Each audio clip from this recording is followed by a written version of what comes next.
Então eu comecei a gravar aqui a nossa aula, tá bom? Ah, não, é o Douglas que falou. Desculpe, Daiane, eu li errado ali, invertido. Então, gente, eu acabei de começar a gravar a nossa aula aqui, tá certo? Então, essa aula vai ficar disponível no Canvas durante 14 dias. Eu também estou gravando num software aqui, depois vai para o YouTube, no meu canal, e vai ficar até o final do semestre lá, pelo menos, tá bom?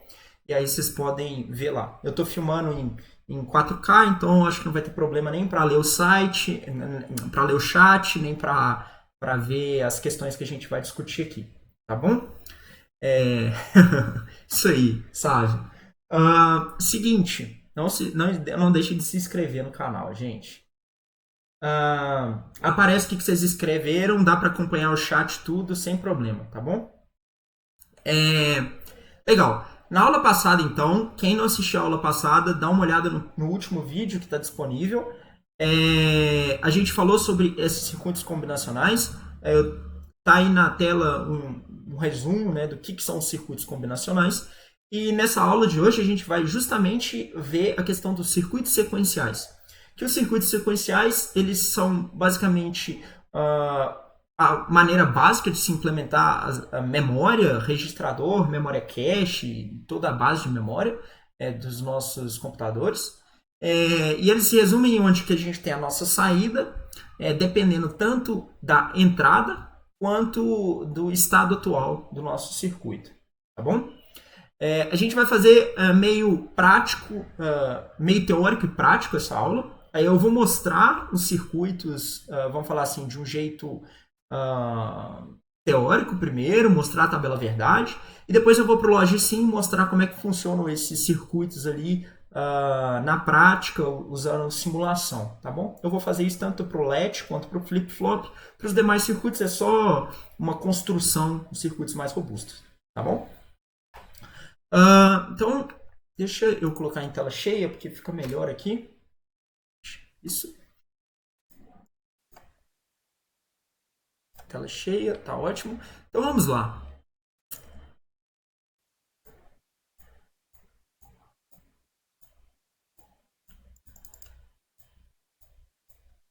Então, os nossos circuitos sequenciais aqui, eles funcionam justamente como elementos de memória, porque a gente tem essa dependência do estado do nosso circuito, né, a saída do nosso circuito, dependendo dos valores de entradas. Então, a gente tem, dependendo... Opa, deixa eu colocar um pouquinho maior para ficar mais fácil de ver. Então, a gente tem, dependendo da nossa entrada... E a gente tem, dependendo do estado atual da memória, estado atual, tá? Então a gente tem esses dois caras que dependem, que eles fazem a saída do nosso circuito, ok? E aí a gente tem basicamente dois componentes básicos para a gente construir o circuito. O primeiro deles é o latch, que a gente chama de latch, set e reset, que ele não tem clock. A gente vai entender o que é o clock daqui a pouco. E o flip-flop do tipo D, que é o Data Flip-Flop, que ele possui um clock, certo? Então a gente vai olhar esses dois circuitos, como que eles funcionam na prática, e depois a gente vai olhar circuitos mais complexos, como exemplo, como funciona um registrador, o que seria um banco de registradores, tá certo? Ok. Então, antes de eu passar pro slide ali de clock, quem tem um chute aí para que é um clock? O que é um clock? O que é um clock? Quem que sabe? Quem que já ouviu falar essa palavra aí? Frequência do processador, sempre tem tantos ciclos de clock. Variação, o Gabriel falou ali.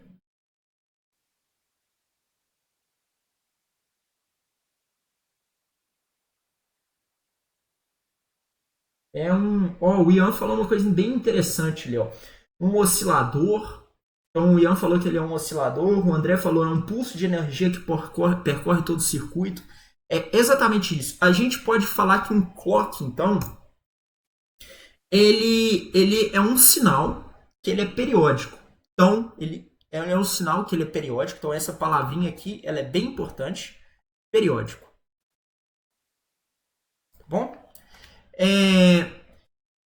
Ele tem um período, então, se ele tem um período, ele tem um tempo, de tempo em tempo, ele vai alternando entre dois estados, que é o estado alto e baixo, nível alto e baixo. Então tem tudo a ver aí com a questão de oscilador que o Ian falou, porque ele está oscilando entre o estado alto e baixo, ou do ponto de vista lógico, entre o 0 e o 1. E igual o André falou, ele é um pulso de energia. A gente pode pensar que ele é um pulso de energia porque ele meio que vai para o circuito inteiro de forma ele vai oscilando e todo o circuito está ligado nele. Na verdade, todas as memórias que são síncronas, que elas dependem do relógio, então elementos síncronos, a gente pode escrever aqui. Elementos síncronos dependem do clock ou relógio, tá bom? Relógio, se você quiser usar a tradução para português. E aí, por que ele é o cara mais importante assim no computador? Porque ele que mantém todas as memórias, todos esses elementos síncronos. Exemplo, memória, ou o próprio flop, que a gente vai estudar daqui a pouco, do D, tá bom? Ele justamente ele é utilizado para atualizar esses elementos síncronos, os estados dos elementos síncronos de tempo em tempo. E essa atualização ela pode ser feita de duas formas. Ela pode ser feita na transição, quando a gente tem a transição entre as diferentes níveis, né, alto e baixo. A gente pode ter uma transição quando acontece a descida, ou seja, de um nível alto para baixo, ou o inverso, quando é do nível baixo para o alto. Vamos tentar entender o que é isso. Então, aqui está um exemplo de um clock, tá bom? Então, aqui, ó, você tem uma onda que aqui ela está representada como uma onda quadrada, que a gente chama. Isso aqui é um exemplo de onda quadrada. Onda quadrada. É o nome desse cara. Tá? E aí, essa onda quadrada, ela tem uma transição que é de baixo para cima e de cima para baixo, que ela está representada aqui.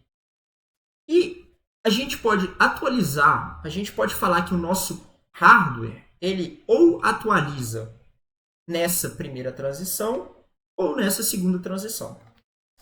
Tanto faz, não tem melhor, não tem pior, isso vai de como você projetou o seu hardware, tá certo?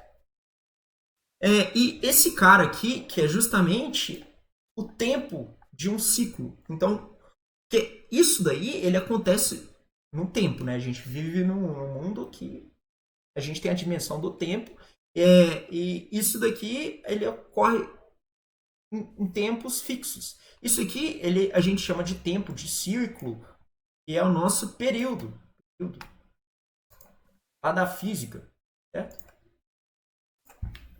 Período. E aí a gente tem uma coisa que se chama frequência. E a frequência na física ela é definida sobre o quê? Quem que sabe aí? O André tá digitando. O Gabriel tá digitando. Vários usuários estão digitando. Variações por segundo. O Gabriel falou. Ciclo. Então, a frequência, na verdade, ela está associada ao inverso do tempo. Foi o que o Gabriel falou ali. Então, a frequência, na verdade, deixa eu corrigir nosso belo português aqui. Frequência é o inverso do período. Certo? Então, se a gente tem... se a gente sabe quanto tempo que demora um ciclo, a frequência é justamente o inverso desse tempo. A gente bateu 24 caras, pessoas no chat. Pessoal que entrou aí agora, fica aí para aula, tá bom? Não sai. Graças a vocês, eu vou postar a correção do exercício no Canvas. Tá bom? Obrigado. Fiquem aí. Muito feliz, muito feliz. Isso é um recorde para o nosso canal. Ah, então, isso ajuda aí a bater 1.000 inscritos. Então, voltando aqui, gente, a gente tem justamente a frequência do nosso clock sendo 1 sobre o período. Sabe quando a gente fala assim, pô, o meu processador tem 1 GHz? O que significa 1 GHz? Significa que a frequência do seu processador, então, vamos fazer essa continha aqui básica, ó, 1 GB, 1 GHz. Então, se a gente inverte esse cara, é justamente 1 GB. 1 GB, ele é 10 elevado a quanto? Acho que é 2 elevado a 30. 10 elevado a alguma coisa. 1000 não, 1000. 1000 é mega, 4. Acho que é 4. 10 elevado a 4. Espera aí. Olha, eu vou colar porque ninguém sabe de tudo. A gente vem aqui no Wikipedia. Giga. Giga é 10 elevado a 9. 10 elevado a 4. Olha que ótimo. Como é que eu estou fazendo doutorado, né? Não sei. Mas, Mas, você fazer um sistema operacional, você não precisa disso.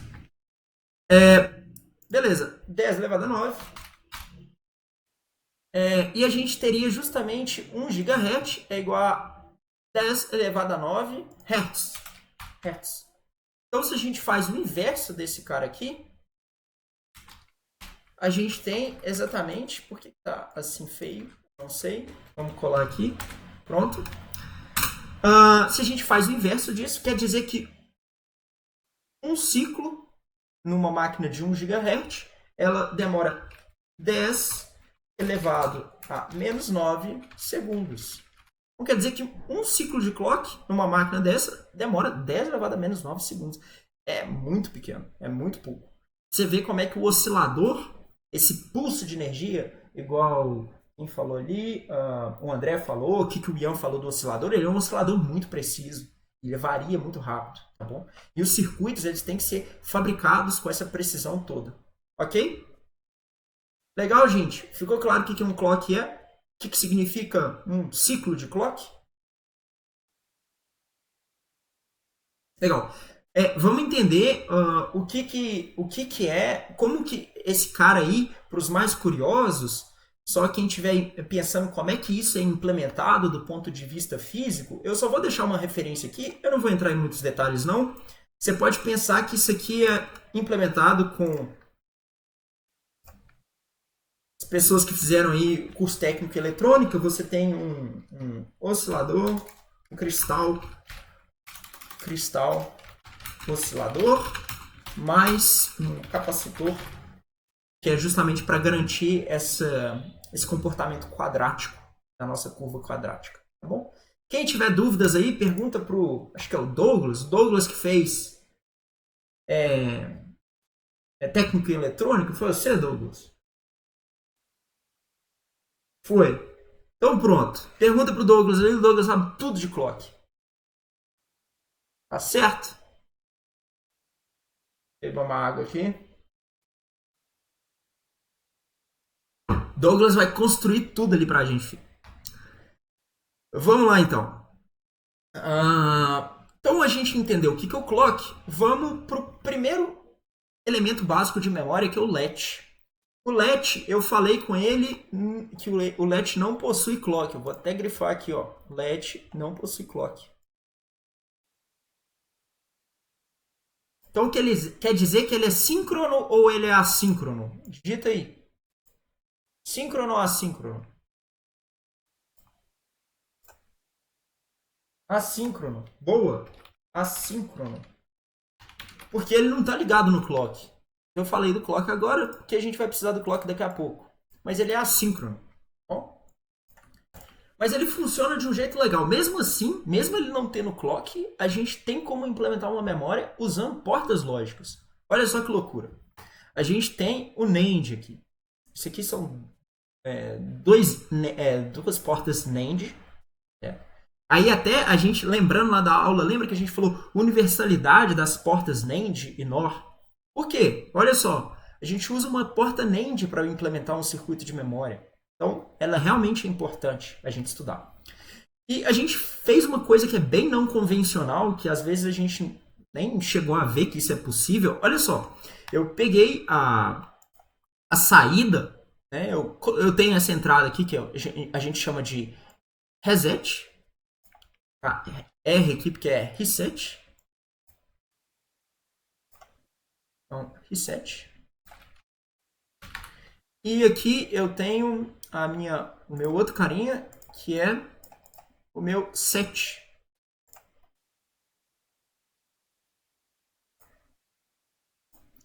Entrada 7.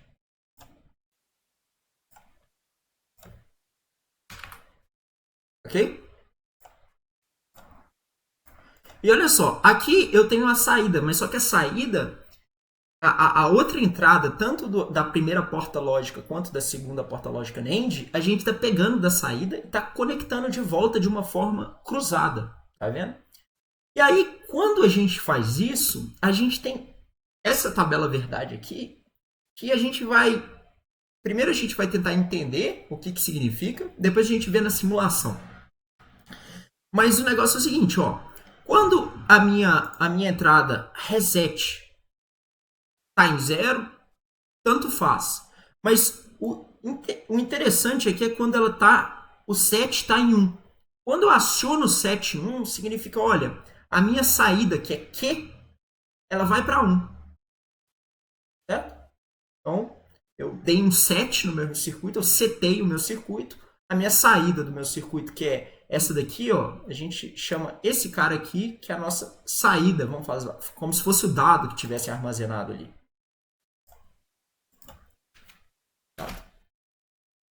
Saída. Ele está armazenado ali, certo? Ele vai para 1. E quando a gente tem o inverso, vou apagar aqui. Quando a gente tem o reset em 1,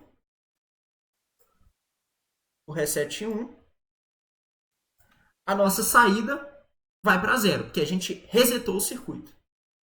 Aí você fala assim, tá, Pedro, até agora tá parecendo que é um circuito combinacional.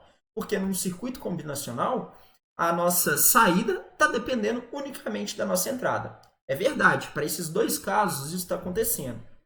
Só que no terceiro caso, que é quando tanto o set quanto o reset eles estão em 1, aqui, ó, é esse caso aqui, que é o interessante, quando os dois estão em 1, prevalece o valor anterior que estava salvo no circuito. Quer dizer que não muda. Quer dizer que se estivesse em 0, vai continuar em 0. Se estivesse em 1, vai continuar em 1. Porque os dois caras estão em 1 ali. Bizarro, né? Quem consegue visualizar isso assim? Fácil.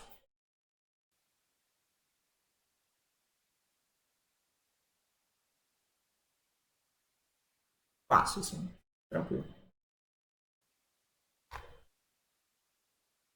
Assim, o Douglas.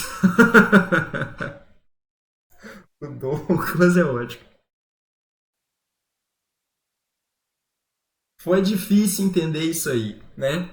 Olha, eu vou falar que eu também acho difícil. A primeira vez que eu vi isso, a primeira vez que eu vi esse tipo de circuito, eu falei assim, caramba, é, é só acreditar com o coração, porque é muito mágico esse negócio, né? A gente pode tentar entender aqui como que isso acontece. Olha só, vamos tentar simular aqui, nesse papel aqui. Vamos dizer que eu coloquei 1 aqui. Tem 1 e tenho 0. Certo? Então, vamos fazer que eu dei um 7 primeiro. Ó. Eu dei um 7. 7. Aqui, ó. O 7. Aí, originalmente, vamos falar que esse cara aqui é 0 e esse cara aqui é 0, tá bom? Ele pega as entradas pela saída do outro por ser assíncrono. Não, ele não. Não é isso que define se ele é assíncrono ou não, tá, Luiz? O circuito, ele ser síncrono significa que ele está ligado num clock ou não estar ligado num clock e aí ele é assíncrono. No caso aqui, ele não está ligado num clock. Eu não falei clock aqui. Então, ele é assíncrono. Você sempre fala isso, tá bom? Vamos fazer essa simulação aqui. Vamos dizer que eu tenho esse circuito nesse estado inicial aqui. Então, olha só. Esse é o estado inicial. Eu quero saber qual que é a saída do próximo estado. Olha só. Esse zero, ele vem para cá, tá certo? Então, eu faço 1 e 0 e nego isso. Eu vou desenhar isso aqui. 1 com 0, 1 e 0, 0. Tá? Eu estou negando esse cara. Não dá para ser esse estado aqui, não. Desculpa. O que barra tem que ser exatamente o inverso.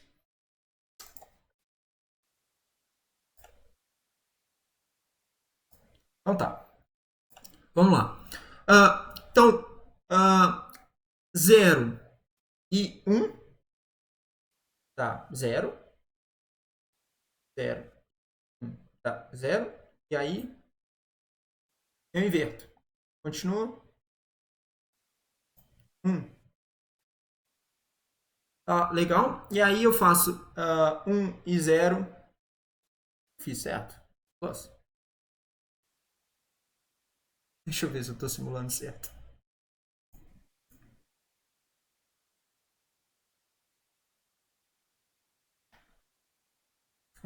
Posso colocar o...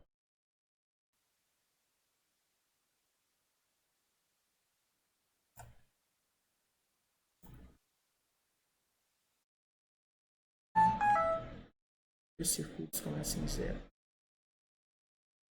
Os circuitos começam em 0. Tá. Aqui eu tenho 1, é 0 e 1. Tá. Se eu tenho 0 e 1 aqui, ó, esse cara aqui vem pra cá, aí esse cara aqui é 1, certo? Vou desenhar outra cor. Esse cara aqui é 1.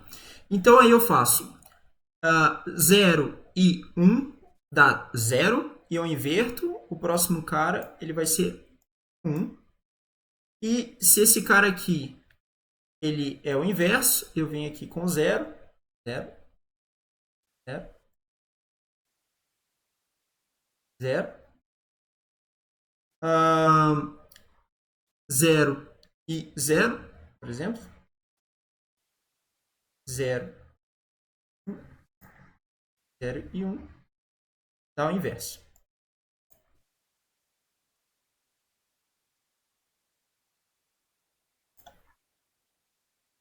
Vamos tentar entender isso no circuito lógico, quer ver?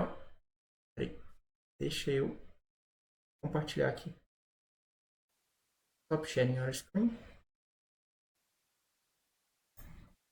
Quem que tá vendo meu Logicim aí? Vocês estão vendo meu Logicim? Não. Share Logicim. Vê se tá aparecendo o Logicim aí agora de novo. Tá na tela do Big Blue. E agora? Agora tá. Reset Simulation. Olha só, esse aqui é o meu reset. Esse aí é o meu estado inicial do meu circuito. Vamos ver aqui, ó.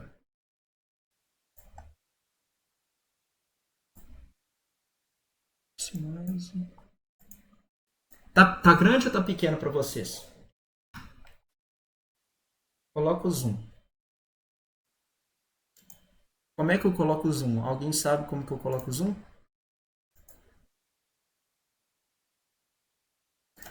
Deixa eu diminuir aqui a janela. Eu acho que se eu diminuir a janela, eu fico...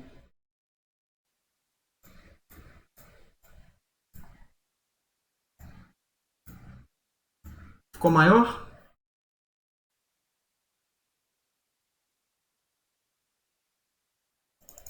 Aumenta ali. Ah, tá. Opa.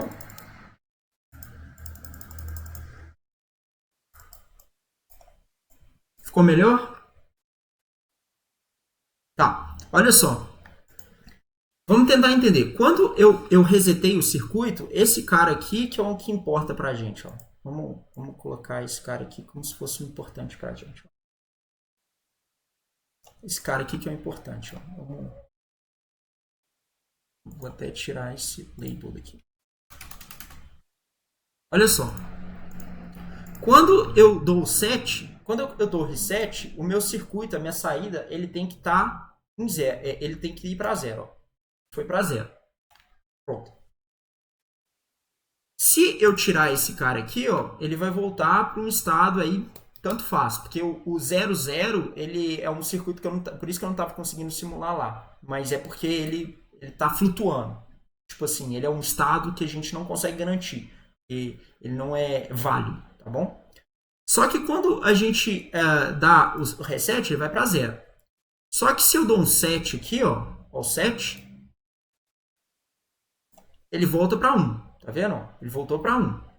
Meu set, ele voltou para 1. Okay? Então, o que importa é que a gente está entendendo o set e o reset. Ó. Vou voltar de novo. Ó. Foi para 0. Foi para 1. Tá certo? Na prática, ele é como se fosse o número inverso que está sendo armazenado lá. É isso. É só o número inverso. Porque, olha só, quando está 1, ele é 0.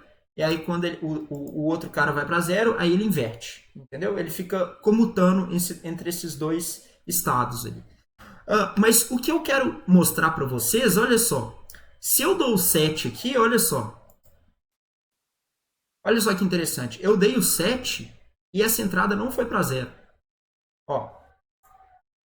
Dei o 7. Eu tô salvando o estado anterior. Quando os dois caras eles estão em 1, olha só. Eu estou salvando o estado anterior. Tá, vamos dizer que o estado anterior era com esse cara setado, tá bom? O estado anterior é no 7, ó. Tô com esse cara setado, tá bom? Aí eu vou colocar o outro cara aqui, ó. E eu tô salvando o estado anterior no meu circuito. Então, tá vendo que eu não tá sendo mais uma, não tá dependendo apenas da minha entrada atual, tá dependendo do meu estado anterior? Então, se eu estou dependendo da estado anterior, eu tenho uma memória. Que eu estou guardando coisa aí. Eu estou guardando um bit, no caso. Vocês conseguem ver isso? Para quem que não ficou claro?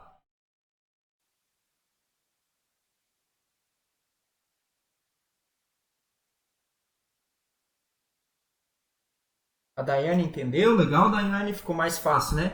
Ficou fácil ver a simulação. É mais fácil do que mostrar ali nos números.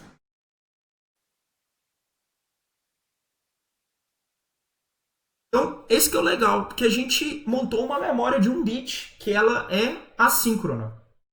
Ok? Então, por quê? Porque eu tô. A minha entrada, a minha saída, ela não está dependendo só da minha entrada. Ela está dependendo do meu estado anterior. Por isso que eu tenho uma memória. Tá certo?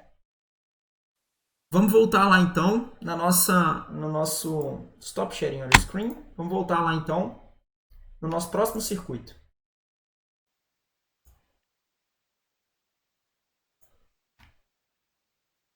Voltaram a ver aí a minha tela? Agora? Vocês voltaram a ver a minha tela? Vou apagar essa simulação aqui que eu vou deixar a simulação lá para vocês.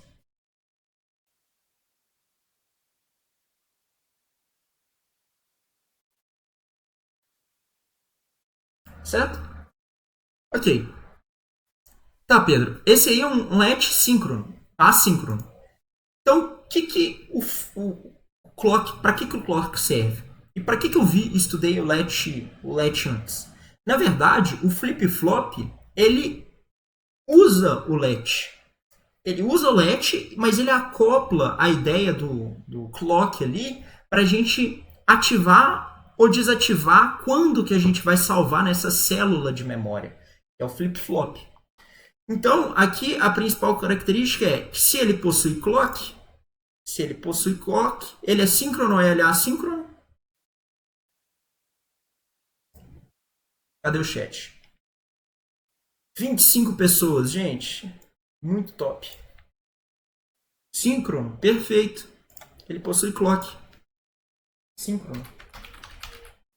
Síncrono. Se ele é síncrono, aqui olha o clock. A gente tem, agora a gente só tem, a gente não tem set e reset. A gente tem um clock. Olha só. É esse cara aqui, ó.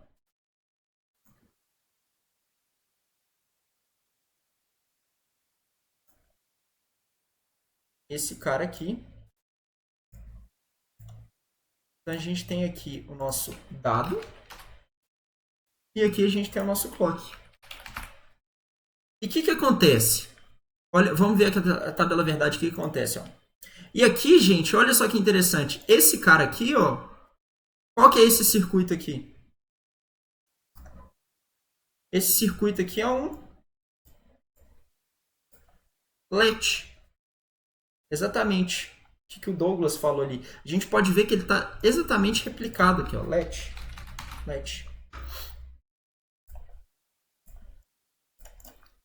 Então a gente conectou o LET, a gente acoplou esse cara aqui, ó. Vamos falar esse cara aqui. Cara aqui. Ele está acoplado e ele está juntando essa lógica síncrona aí no nosso LET. E aí quando a gente faz isso, olha só que legal. Esses daqui são como se fosse, então, aqui é como se fossem as entradas e saídas do nosso circuito. Então, quando a gente tem o zero e esse X aqui, tipo assim, ó, quando a gente tem o nosso clock, ele tá valendo zero, não importa o que tem no D. Importa é que a saída do circuito vai ser o que tinha armazenado no clock anterior. Tá certo? E se o clock ele tá em alto, significa que é a nossa fase de gravar na memória. Porque a gente está gravando na memória quando está em 1. Quando está em 1, a gente grava. Então, quando a gente grava o 0, se o dado for 0, e o 1, se o dado for 1. Certo? Vamos ver na simulação isso, para ficar mais claro? Simulação, então, de novo. Ia ser legal se eu pudesse compartilhar mais de uma tela por vez, mas, bom. Ossos do ofício.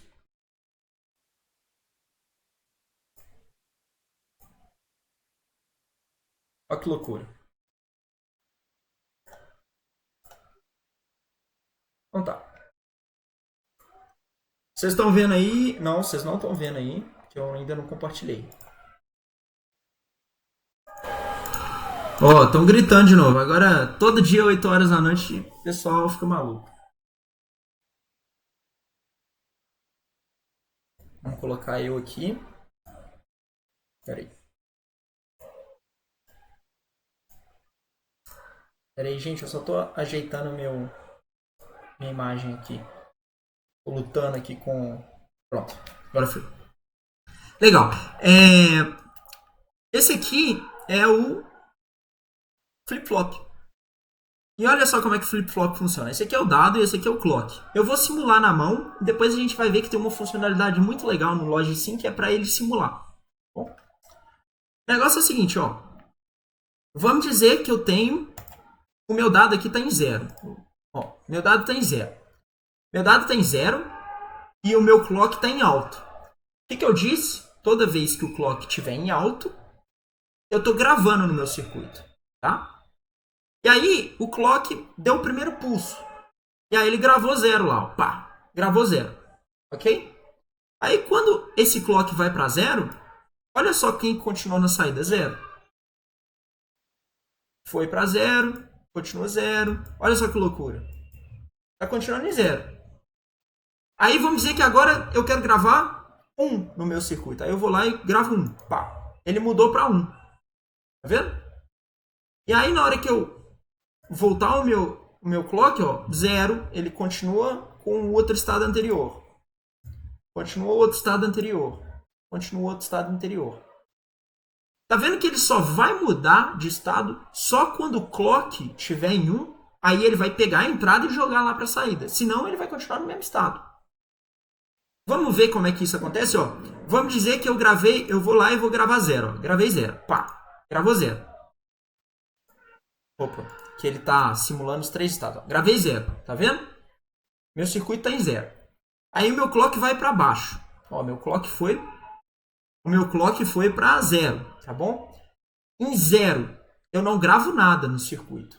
Então, olha só, se o dado, enquanto o clock está em 0, o dado vai para 1, olha o que acontece. Continua saindo 0. Então, quer dizer que realmente a gente está armazenando o estado anterior. Ficou claro, gente? Quem que está com dúvida aí para eu simular de novo e explicar de novo?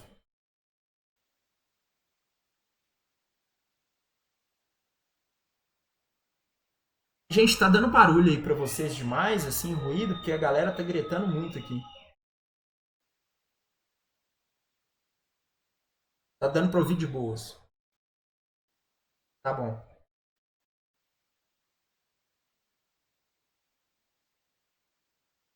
Tá. Parece que o Ian e o Douglas estão com dúvidas.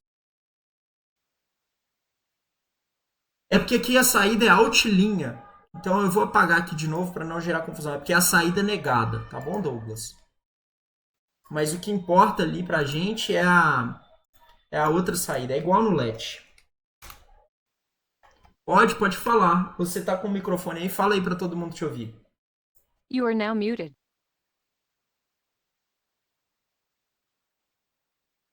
Deu? Não vai... You are now unmuted. De boas, não quer falar não? Pode contribuir aí. Tô falando sozinho aqui, tem 37 minutos. Ou mais. Né? Falo demais. Não, na verdade era... Tá me ouvindo? Tô te ouvindo. Todo mundo tá ouvindo aí o Douglas? O pessoal tá te ouvindo, Douglas. É porque é o seguinte, no circuito LED, no anterior você colocou como essa saída que tá saindo 1, seria o invertido da outra saída, o volt. Então ela ali estava saindo o tempo todo alguma coisa. Então, na verdade, a importância é só aquele que está em vermelho, se não me engano, a parte de cima. É justamente isso. Vamos falar assim, o dado que está saindo realmente é justamente o dado que está nessa saída aqui de cima que está em alt. Tá? O resto é tipo assim, o de baixo é tipo uma lambuja que você tem, entendeu? É tipo o negado que está saindo, sabe? É um mal necessário. É porque a gente vai ver que, por exemplo, a gente consegue ter o inverso do número que está guardado, entendeu? Facilmente. Entendi. Valeu. Beleza?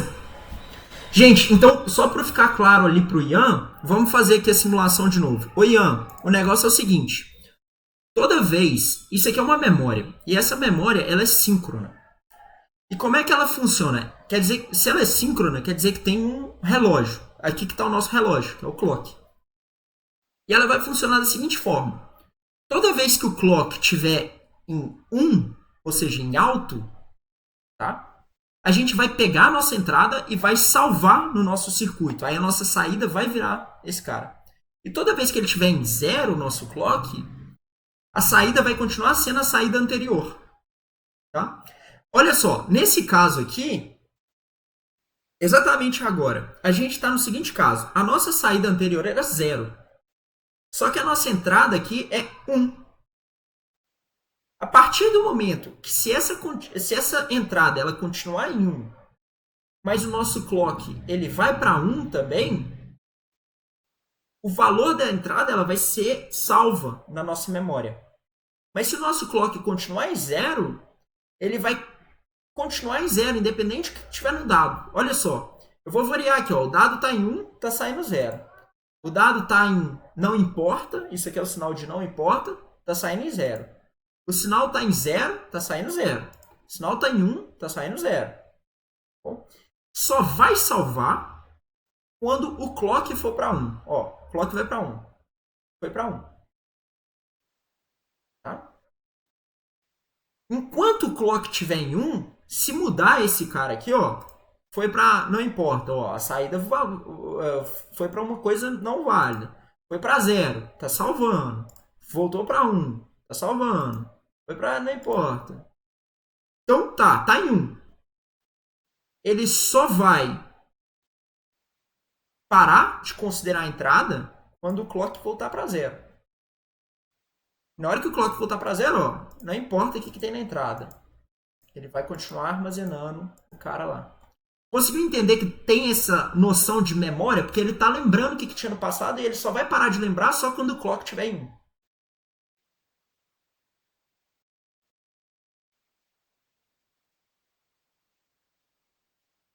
Daiane e o Douglas estão digitando aí. Todo mundo está digitando agora. Daiane, eu vou mostrar duas coisas legais aí. Vou mostrar como que faz esse clock. Olha só, duas coisas legais aí. Se você vai aqui no wiring, essa segunda caixinha aqui, ó, tá vendo? Wiring. Aí tem aqui clock, tá vendo? Você arrasta ela pra cá, ó. Coloca ele aqui. E aí eu vou mostrar uma coisa mais legal ainda. É o seguinte. O Logsim simula o circuito. A gente está vendo, mas ele simula não necessariamente só interativo. Eu posso vir aqui em Simulate, aqui em cima. Se o seu Logsim tiver em português, vai estar simular, deve ser assim, tá? Aí tem aqui, ó, simulação habilitada. Eu coloquei para habilitar a simulação. Eu posso configurar aqui qual que é a minha frequência de clock. Por exemplo, eu quero uma frequência de 1 Hz. Quer dizer que a cada segundo o clock vai mudar, tá bom? E aí, como que eu faço para lançar a simulação? Ó, vou colocar aqui um clock. Vou resetar a simulação.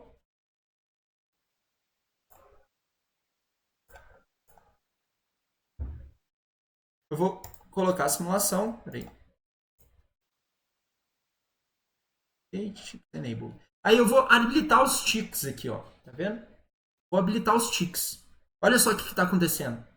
Eu não estou fazendo nada, ó. Tá mudando.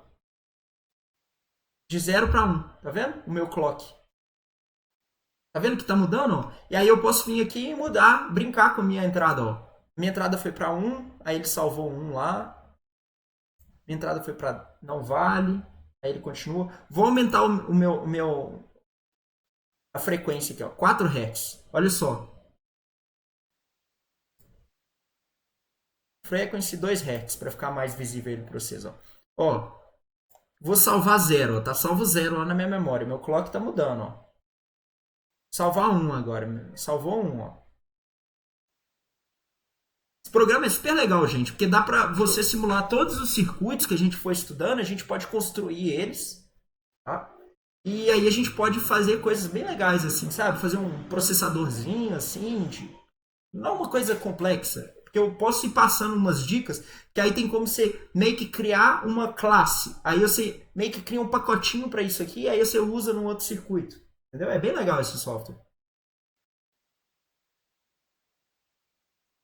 Acho que fica mais fácil de entender para quem quer mais mais visual.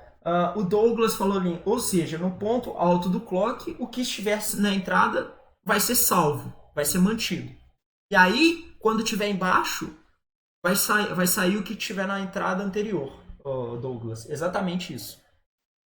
Certo? Gente, ficou claro aí como é que usa o Logsim para fazer as coisas e tal?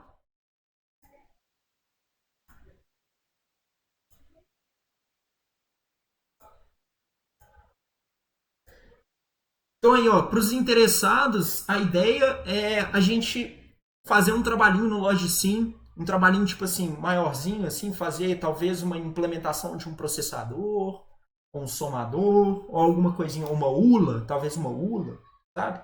Para ficar legal.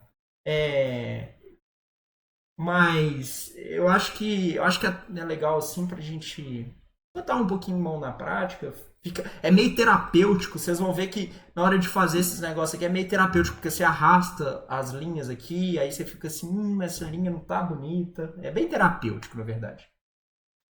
Aí, ó, experiência. Ô Glauber, o X significa um estado.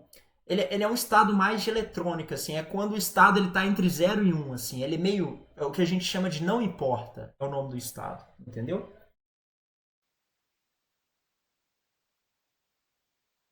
Beleza? Gente, eu vou fechar aqui só pra gente finalizar a nossa aula ali.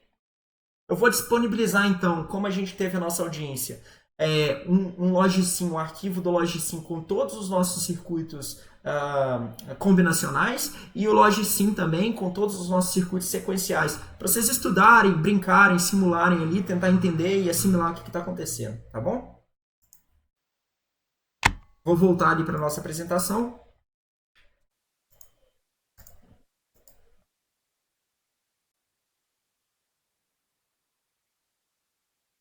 Estão vendo aí minha apresentação de novo? Sim? Ótimo. Então vamos lá pro nosso. A gente falou do flip-flop, a gente falou do LED, falou do flip-flop. Aí beleza, Pedro. E aí? Né? Na verdade, esses elementos de memória, o flip-flop, ele é um elemento de memória tipo, básico. Ele, vamos falar assim, ele é como se fosse um bit. É uma memória de um bit. Que ela é, realmente. Tá, e como é que você faz para construir um registrador? Como é que eu faço para construir um registrador, gente? Tem que ter um chute aí.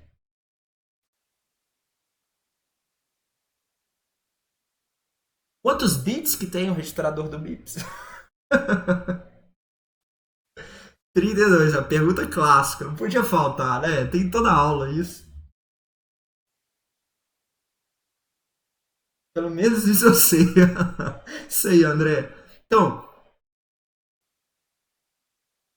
se a gente tem 32 bits, quantos LEDs que vocês acham que precisam para, quantos flip-flops vocês acham que precisam para fazer um registrador? Vou dar duas possibilidades. 31, 32, 33. Ô Gabriel, você falou 33 por quê? Tem alguma coisa aí que vem na sua cabeça ou você falou só brincando?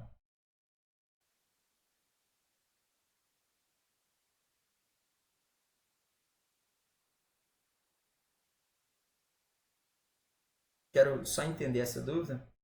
Erro mesmo? Pensou invertido? Não. Então vamos deixar bem claro aqui. Se você tem um flip-flop representando um bit, se você quer representar x bits, você precisa de x flip-flops. E aí você só coloca um do lado do outro. Pronto, não tem nada de mágico não, é um do lado do outro. Entendeu? O Douglas falou assim, tem algo a ver com a referência zero? Eu não entendi o que você quis dizer, Douglas. Do Gabriel, Gabriel, também não entendi um valor na entrada e uma saída. Eu não entendi. Se vocês puderem elaborar aí.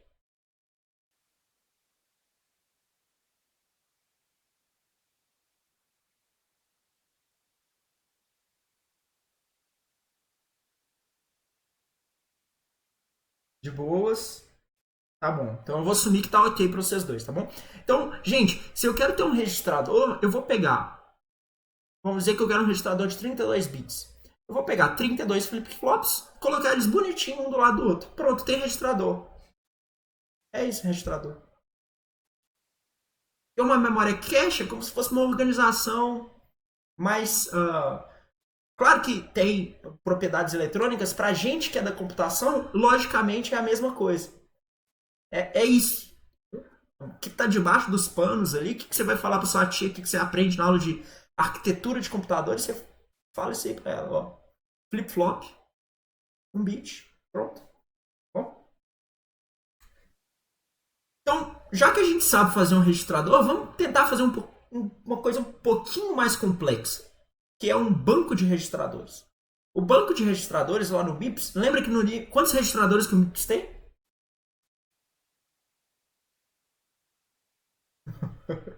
32. Então, o nosso banco de registradores tem 32 registradores. E para quem fez ou está fazendo trabalho prático, já viu que cada registrador ele tem um código associado a ele. Por exemplo, o registrador, sei lá, 16 é o S0. O de registrador 17 é o S1. E assim por diante. Código 16, código 17, tá bom? Então, o que acontece? Eu falei em código. Código lembra o quê? Circuitos combinacionais. Código lembra. Codificador, isso, gente. A ideia é ir conectando as coisas. Vamos ver aqui como é que funciona. Então, o registrador aqui eu já falei que um registrador ele é composto por vários registradores aqui. Eu já tinha falado disso, sem pular, sem querer. Bom, isso aqui é vários flip-flops, isso aqui que é importante. Mas o que eu quero mostrar é isso aqui, ó. Isso aqui que é o nosso banco de registradores. O banco de registradores é uma coleção de registrador que tem lá dentro do nosso processador. A gente viu isso lá nas aulas básicas, quando a gente estava lá no início do semestre. Então, o registrador ele tem um código. E para eu selecionar o que sai do banco de registradores, o que é isso aqui? Um multiplexador. Porque o multiplexador entra o código do registrador aqui, ó. Olha o código aqui, ó. Código do registrador. Número do registrador. E vai sair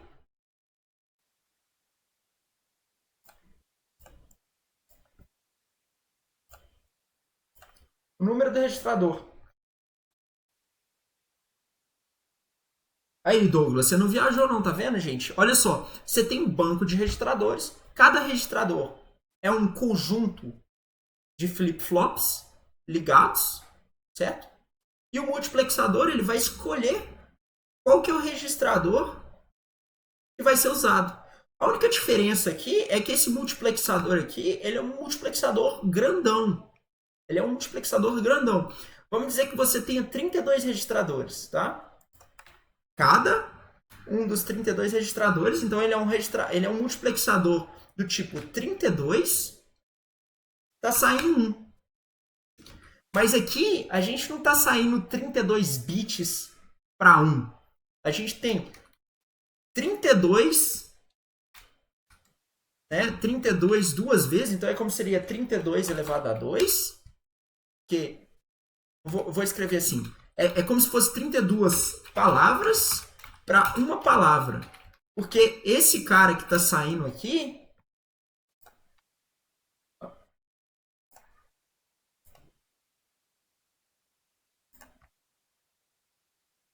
Porque cada pedacinho desse aqui que a gente tem, ó, cada registrador tem 32 bits. 32. E aqui a gente está saindo com 32 bits. Mas aqui a gente tem 32 registradores no MIPS.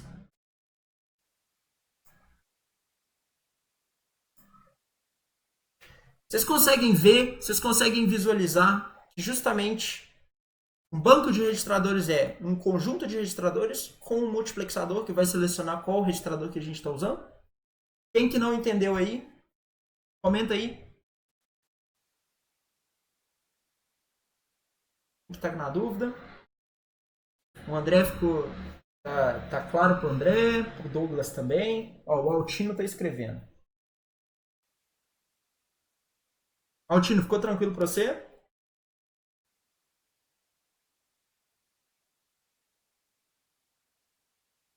Ficou? Legal.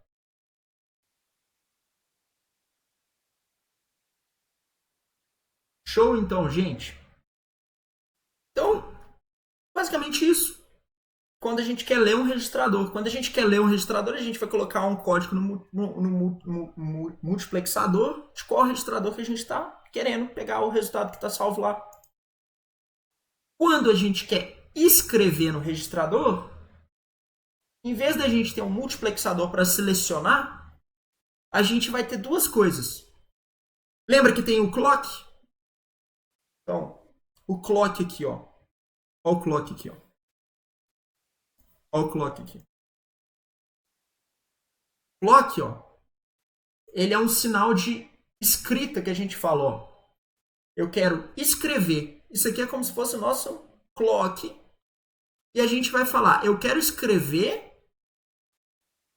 quando tá o meu clock lá, mas em qual registrador?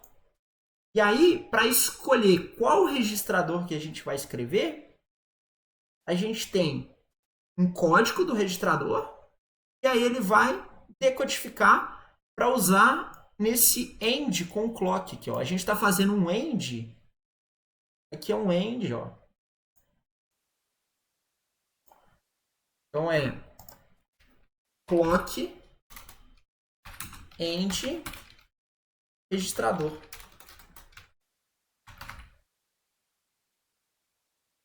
E aí a gente vai conseguir escrever naquele registrador, porque a gente vai escrever no dado. E aqui, ó, o dado do registrador, ele vem e escreve diretamente no registrador aqui, ó. Não.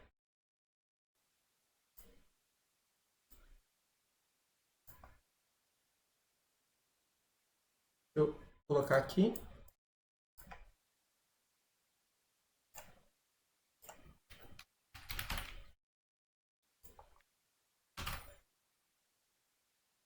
Gente, ficou claro aí como é que funciona uma composição para você fazer um banco de registradores?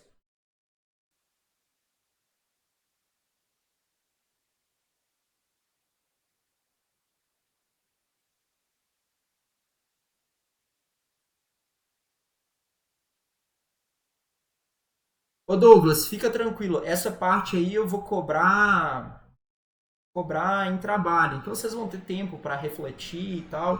Vai ser um trabalho bem legal assim de fazer. Eu não quero, gente, não quero ser o professor Carrasco. Aprender os básicos e é isso aí. Bom, vamos para o último slide, porque a nossa aula já está terminando.